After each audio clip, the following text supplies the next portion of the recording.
अस्सलाम वालेकुम, मैं हूं अलीना शिगरी। मुल्क की मौजूदा सियासी फिजा में सबसे ज्यादा जेर बहस मौजू 27वीं आईनी तरमीम है। 26वीं आईनी तरमीम के फौरन बाद ही ये बहस छिड़ चुकी थी कि जिन नुकात को 26वीं तरमीम में शामिल नहीं किया जा सका उन्हें अब 27वीं आईनी तरमीम के जरिए पुर किया जाएगा। ताहम हुकूमत मुसलसल 27वीं आईनी तरमीम की तरदीद करती रही। हुकूमत का मौक़िफ़ रहा कि फिलहाल ऐसी किसी तरमीम की जरूरत नहीं और ना ही इस पर कोई काम हो रहा है।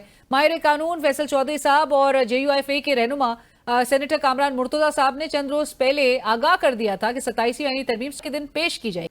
अच्छा, वजीर इत्तलात अता तारड़ साहब से भी 27वीं आईनी तरमीम से मुतालिक सवाल किया गया तो उनका कहना था कि अभी मशावरत चल रही है। यानी तरमीम कब तक पेश की जा रही है? मशावरत चल रही है। दूसरी जानिब वजीर मुमलिकत बराए कानून और इंसाफ वकील मलिक साहब ने बड़ा इंकशाफ किया कि उनका ताल्लुक इसी वजारत से है, लेकिन अब तक किसी ड्राफ्ट पे कोई काम शुरू नहीं किया गया। बुनियादी ड्राफ्ट तो उस वक्त सामने आ गया जब चेयरमैन पीपल्स पार्टी बिलावल भुट्टो जरदारी ने सोशल मीडिया पर अपने पैगाम में इंकशाफ किया। आज वजीर आजम शहबाज शरीफ की सरबराही में मुस्लिम लीग नून के वफ्द ने सदर आसिफ अली जरदारी और मुझसे मुलाकात की। उन्होंने बताया कि वजीर आजम ने पीपल्स पार्टी से 27वीं आईनी तरमीम की हिमायत की दरख्वास्त की। तरमीम में आईनी अदालत का कयाम, एग्जीक्यूटिव मजिस्ट्रेट्स और जजेस के तबादले शामिल हैं। बिलावल भुट्टो जरदारी ने मजीद लिखा कि NFC में सूबाई हिस्से का तहफ़्फ़ुज़ खत्म करना भी 27वीं तरमीम में शामिल है। तजावीज़ में आर्टिकल 243 में तरमीम, तालीम और आबादी के शोबे विफाक में वापस शामिल करना है। 27वीं आईनी तरमीम में इलेक्शन कमीशन ऑफ पाकिस्तान की तकर्री पर डेडलॉक तोड़ना भी शामिल है। उन्होंने बताया कि सदर मुमलिकत आसिफ अली जरदारी की कतर से वापसी पर पीपल्स पार्टी की सेंट्रल एग्जीक्यूटिव कमेटी का इजलास 6 नवंबर को होगा, जिसमें पार्टी पॉलिसी तय की जाएगी। हुकूमत की जानिब से पीपल्स पार्टी को जो तजवीज दी गई, इसमें एक ऐसी तजवीज भी शामिल है जिसका बराह रास्त ताल्लुक 18वीं तरमीम से है। माजी में बिलावल भुट्टो साहब NFC अवार्ड और 18वीं तरमीम के हवाले से क्या कुछ कहा करते थे, आइए आपको सुनवाते हैं।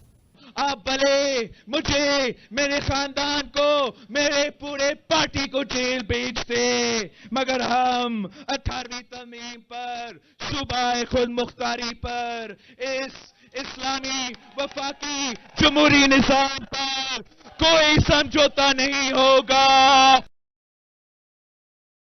नाज़रीन, दूसरी जानिब आपको बताएं कि आज की प्रेस ब्रीफिंग के दौरान DG ISPR lieutenant general Ahmed Sharif ने रवा साल दहशतगर्दी के नुकसानात और ऑपरेशंस के हवाले से तफसीलात जारी की। उनके मुताबिक 2025 में बताया जाता है कि काउंटर टेररिज्म का जो डेटा सामने रखा गया, उसमें काउंटर टेररिज्म एफर्ट्स जो हैं उसके नतीजे में तकरीबन कोई 62,113 के करीब इंटेलिजेंस बेस्ड ऑपरेशंस कंडक्ट हुए। डेली बेसिस पे हम कोई 208 इंटेलिजेंस बेस्ड ऑपरेशंस कर रहे हैं। सबसे ज्यादा IBOs जो हैं वो बलूचिस्तान में हुए, जबकि सबसे ज्यादा दहशतगर्द जो है वो खैबर पख्तूनख्वा के सूबे में बताए जाते हैं। टेररिस्ट इंसिडेंट्स के हवाले से बताया जाता है कि 4,373 उनकी तादाद है। जो दहशतगर्द जहन्नुम वासिल किए गए उनकी तादाद 1667 है। इसके अलावा जो अफगान तालिबान जो पाकिस्तान की सरजमीन के अंदर जिन्हें हलाक किया गया उनकी तादाद 128 बताई जाती है। जो हमारे जवान शहीद हुए उनके हवाले से बताया जाता है कि 1073 तादाद है, जिसमें आर्मी के 584 जवान जो हैं शामिल हैं, जिसमें लॉ इन्फोर्समेंट एजेंसीज के 133 एहलकार शहीद हुए और जो सिविलियंस की शहादतों की तादाद बताई जाती है वो 356 है। इसके अलावा खैबर पख्तूनख्वा में 2025 में जो काउंटर टेररिज्म एफर्ट्स हुए उसके नतीजे में तमाम जो इंसिडेंट्स की तादाद है वो कोई 514 थी। जो दहशतगर्द जहन्नुम वासिल किए गए उनकी तादाद 77 बताई जाती है। कैजुअल्टीज 198 बताई जाती है, जिनमें आर्मी और FC के एहलकार 36 शहीद हुए, 138 के करीब जख्मी हुए। पुलिस एक शहादत जो है वो पुलिस एहलकार की, 2 जख्मी और सिविलियंस की शहादतों की तादाद जो है वो 12 बताई जाती है, जबकि 11 के करीब जख्मी बताए रिपोर्ट होते हैं। ये तमाम जो मामलात सामने रखे गए और तर्जुमान पाक फौज ने बताया कि हमने कुछ जो मीडिएटर्स की दरख्वास्त पर अमन को एक और भी चांस दिया। अफगान जो रजीम है जिनके हवाले से DG ISPR ने कैटेगोरिकली कहा कि उनको वो अफगान हुकूमत ने अफगान रजीम करार देते हैं, तो उन्होंने बताया कि उनको अमन का चांस दिया गया। बेहतर है कि अफगान तालिबान पुरअमन मुज़ाकरात से मसला हल करें। मुज़ाकरात से मसला हल ना हुआ और तो दूसरे तरीके से भी हल कर सकते हैं और ऑप्शंस उन्होंने दिए बाकायदा तौर पर। और उनका मजीद ये भी कहना था कि जिनको अफगानिस्तान पसंद है वो अफगानिस्तान चले जाएं, हम उनसे यहाँ बेहतर हालात जो है वो में रह सकेंगे। We will be well off, we will be better off. DG ISPR lieutenant general Ahmed Sharif साहब ने मजीद कहा कि लगता है कि भारत समंदर के रास्ते कोई फॉल्स फ्लैग ऑपरेशन करेगा। भारतीय मीडिया के हवाले से जिस किस्म का प्रोपेगेंडा है और पहलगाम के भी हवाले से जिक्र हुआ कि किस तरह से एक फॉल्स फ्लैग ऑपरेशन कंडक्ट हुआ और हमारे वजीर आजम शहबाज शरीफ साहब ने कैसे एक न्यूट्रल इन्वेस्टिगेशंस के लिए एक ऑफर पहले ही टेबल की थी, लेकिन भारत नेचुरली क्योंकि एक फॉल्स फ्लैग ऑपरेशन था उसके हवाले से वो अब तक अपने अवाम को भी मुतमईन नहीं कर सका, ना दुनिया भर को दिखा सका। गवर्नर राज से मुतालिक भी उनसे सवाल किया गया तो उनका कहना था कि ये पार्लियामेंट और पॉलिटिकल पार्टीज का इस्तेहकाक है, ये उनकी डोमेन है, और साथ साथ उन्होंने ये भी कहा कि फौज सियासत में नहीं उलझना चाहती, उसे सियासत से दूर रखा जाए। और नाज़रीन, जहां पर आज बिलावल भुट्टो जरदारी साहब ने ट्वीट करके ये इंकशाफ किया है कि पाकिस्तान मुस्लिम लीग नून के वफ्द ने, जो कि जिसकी सरबराही प्राइम मिनिस्टर शहबाज शरीफ साहब खुद कर रहे थे, वो जरदारी साहब के हवाले से उन्होंने बताया कि उन्होंने किस तरह से पीपल्स पार्टी से ताउन मांगा है 27वीं आईनी तरमीम से मुताल्लिक, और प्रपोजल में क्या क्या इंक्लूडेड है, इसी के हवाले से हम गुफ्तगू करेंगे। हमारे साथ प्रोग्राम में मौजूद हैं फैसल चौधरी साहब माहिर कानून, और हमारे साथ पैनल में मौजूद हैं इख्तियार वली खान साहब, कोऑर्डिनेटर हैं वजीर आजम शहबाज शरीफ साहब के। इख्तियार साहब अस्सलाम वालेकुम, फैसल चौधरी साहब अस्सलाम वालेकुम, आप दोनों का बहुत शुक्रिया। Faisal sahab, please allow me to begin with Ikhtiar Wali sahab, क्योंकि Ikhtiar Wali sahab is also one of those people के जो कि मुसलसल इस बात पर एम्फेसिस दिए हुए थे कि 27वीं आईनी तरमीम आ रही है। ऑल्दो बड़े वुज़रा थे जो बरमला आके कैटेगोरिकली इस बात को डिनाई कर रहे थे, कल रात तक भी डिनाई किया गया। फैसल चौधरी साहब on the other hand had already stated कि जी मंडे को ये पेश कर दी जाएगी, बट बहरहाल बिल्ली थैले से बाहर आ चुकी है। इख्तियार साहब, ये जो बिलावल साहब ने आज ये ट्वीट करके ये इंकिशाफ और ये पब्लिक डोमेन में ये बात लेकर आ गई, ये प्लान बना कब था? बिस्मिल्लाहिर्रहमानिर्रहीम। बहुत शुक्रिया अलीना। अगर आपको याद हो तो मैंने कभी भी इस बात को डिनाई नहीं किया था कि मैं कहता था कि 27वीं आईनी तरमीम आएगी और आईन 27 के बाद 28वीं भी आ सकती है। पार्लियामेंट का काम ही बुनियादी तौर पर है कानून साजी करना। जो कवानीन है उसमें कहीं सुकम हो, कोई कमी हो, कोताही हो, खराबी हो, उसको दूर करने के लिए नई कानून साजी करना ये जरूरी होती है। पार्लियामेंट अगर कानून साजी नहीं करेगी तो जलेबियां बेचना और पकोड़े बेचना तो उसका काम है ही नहीं। सर, 26वीं आईनी तरमीम के बाद रह क्या गया था मजीद लेकर आने के लिए? मेरे ख्याल में ये देखिए, बड़ी सारी चीजें आपको एक्सपीरियंस हो जाती है। एक आईनी अदालत बननी थी, आईनी अदालत पे अपोजिशन ने भी बड़ा कहा कि आप आईनी बेंच पे आ जाएं। मौलाना साहब ने भी कहा, पीटीआई ने भी कहा। हमने कहा चले ठीक है, ये अपोजिशन के साथी हैं, इनकी मान लेते हैं। लेकिन आपने देख लिया कि वहां से उसका जो बुनियादी तौर पे मकसद था अलीना, वो यही था कि जो बैकलॉग है उसको खत्म किया जा सके, उसको कम किया जाए। मतलब मिलियंस ऑफ केसेस जो है तो they are pending for justice. Pendency of cases आप कह रहे हैं। मुझे इख्तियार साहब, मैं फैसल साहब को भी इस गुफ्तगू में शामिल करना चाहूंगी, लेकिन उससे पहले सिर्फ डील क्विक मैं जो आपसे पूछना चाह रही हूँ कि ये प्लान उसी वक्त जब से इंकिशाफ करना शुरू किया था कि ये आ रही है, ये प्लानिंग हो रही है, तब से प्लानिंग हो रही थी और पीपल्स पार्टी ऑन बोर्ड थी उस वक्त भी? पीपल्स पार्टी हमारी जो है तो सिर्फ इत्तेहादी नहीं है बल्कि एक जिम्मेदार इत्तेहादी है और बड़ी हम आहंगी है, बड़ी अंडरस्टैंडिंग है। कॉन्स्टिट्यूशनली, डेमोक्रेटिकली हम चीजों पे एक दूसरे को समझते हैं और अंडरस्टैंड करते हैं। तो मेरे ख्याल में पीपल्स पार्टी के साथ ये बात जो थी तो हमारी फौरन ही जब आईनी अदालत देखा, ये सारी चीजें बेंच देखा और सारी चीजें देखी, जो सुकम रह गए थे, जो कमियां रह गई थी, तो वो हमारे आपस में डिस्कशन हमारी हो रही थी।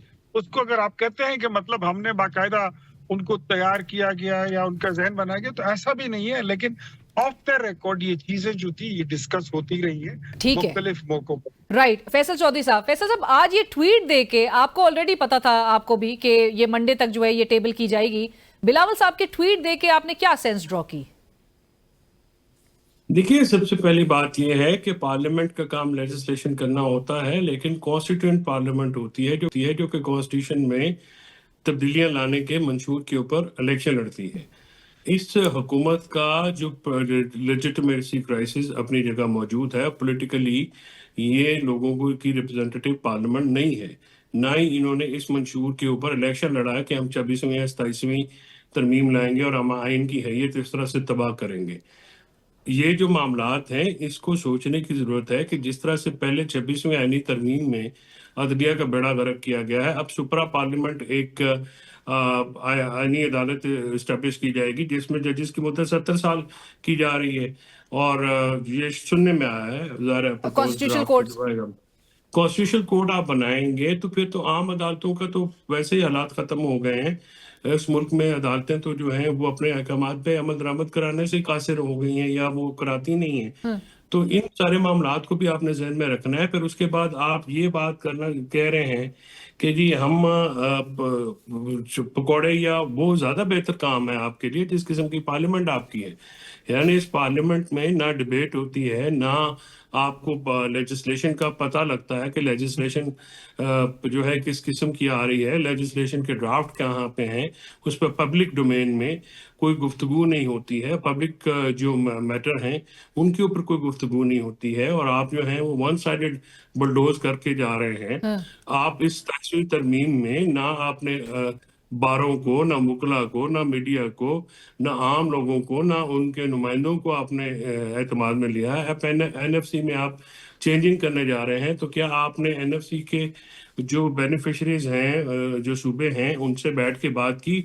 आप केपी में तो बात भी नहीं करना चाह रहे, तो आप रिवाइवल, आप फिर 191 जो है वो उसको जो है वो तो खत्म करने के खत्म करने का उसका मतलब ये है कि आप अदालती इख्तियारात में मुदाखलत करना चाह रहे हैं। फिर आपने 243 में ये अंदिया दिया है कि जी हम उसको भी चेंज करना चाहते हैं। और सीडीएस के ओहदे के हवाले से बात की गई है। फैसल साहब, अब मैं इख्तियार वली साहब से ये सवाल जरूर करना चाहूंगी, क्योंकि आज डीजी आईएसपीआर की जो प्रेस कॉन्फ्रेंस हुई जिसमें सब शरीक थे, उनसे सवाल भी हुआ सीडीएस के उस ओहदे के भी हवाले से कि वो कोई क्रिएट होने जा रहा है, जिस पर उन्होंने कहा कि इख्तियार साहब के पार्लियामेंट और जो पोलिटिकल पार्टीज है ये वो करेंगी, और अगर तो हमसे हमारा इनपुट मांगा गया तो हम फिर अपना इनपुट देंगे। सो ये वफाक जो है वो सोच विचार हो रही है सीडीएस के एक ओहदे को क्रिएट करने के हवाले से भी। सवाल आखिरी जुमला जरा रिपीट कीजिए। चीफ ऑफ डिफेंस स्टाफ की जो एक ओहदा है उसको क्रिएट करने के लिए जो आर्टिकल 243 में तरमीम की जो तजवीज सामने आ रही है, ये जो अब तक के जिस तरह से बताया जा रहा है, जो जराए दावा कर रहे हैं, ये कोई है इस पे सोच विचार हो रही है?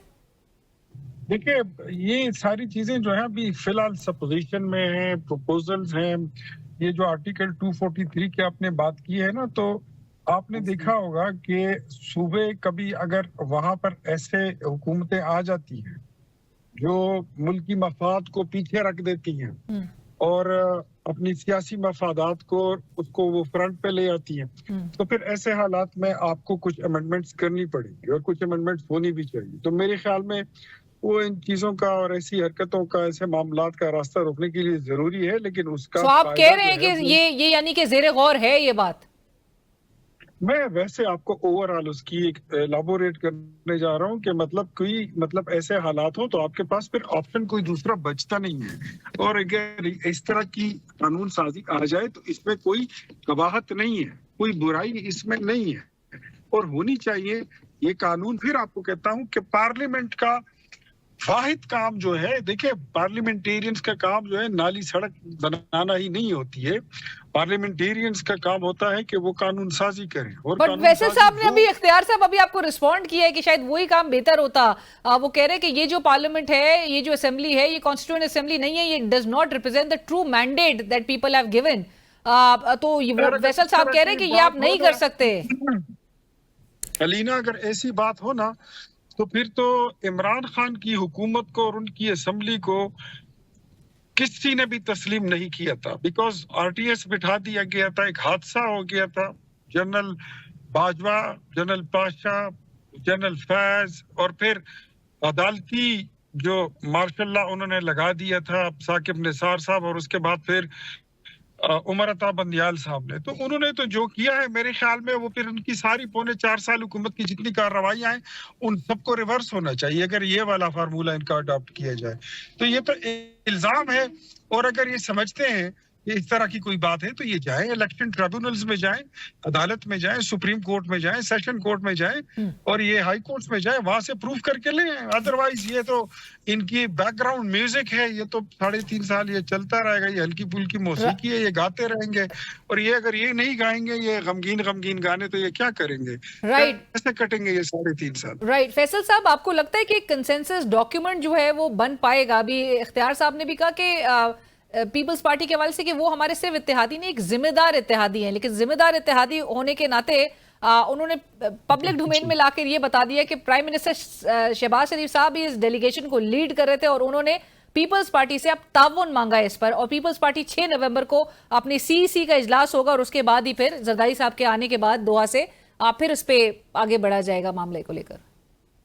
देखिए, ये तो फॉर्मेलिटी करिए ना। पीपल्स पार्टी तो इसी तनख्वाह पे काम करेगी। वो तो उधार है, पहले उन्होंने कंसेंट दे दिया, आज ये एक स्पॉइलर फेंका है या एक फीलर जो है वो फेंका है बिलावल ने मार्केट में। तो ये तो एक फॉर्मल जो है सी की वो करेंगे। पर ऐसे तो वो जरदारी साहब ने फैसला करना है ना, बिलावल भुट्टो जरदारी ने कौन सा फैसला करना है। तो उनके तो आई थिंक ये फैसले उनकी नोट से हो चुके हैं।